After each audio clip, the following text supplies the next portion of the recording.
आदरणीय संगीताताई उर्फ प्रेमलताताई आणि आमचे मंगलताई, आज एक त्यांच्या निमित्तानं हे संकीर्तन घडावं. जिथं कुठं गुरुजी असतील ना तिथं हा असणारा सोहळा पाहून त्यांना सुद्धा आनंद होत असेल. कारण त्यांना फक्त आणि फक्त परमार्थ आवडत होता.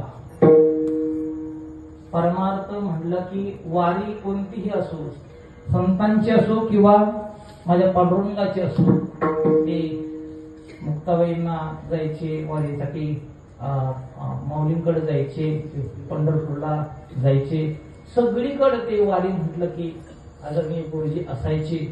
असा आदर्शमय जीवन आणि महत्वाचं म्हणजे शिक्षक होते ते आदर्श शिक्षक, ते जीवन जगले आणि आमच्यासारख्यांना परमार्थाची एक वाटचाल दिशा ते देऊन गेले. संपूर्ण या भागामध्ये अनेक गावांमध्ये ते लोक एकत्रित करायचे. आमचा आणि आमच्या वडिलांचा 25 ते 30 वर्षापासून त्यांचा संबंध होता.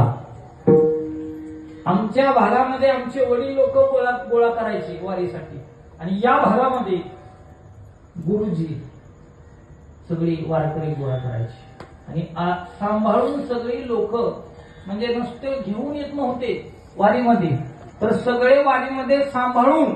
एखादा वारकरी जर मागे थांबला असेल, महाराज फोन लावायचे, काळजी करायची, ते आल्याशिवाय ते जागा सोडत नव्हते. कारण महाराज एवढी काळजी घेणार मला वाटते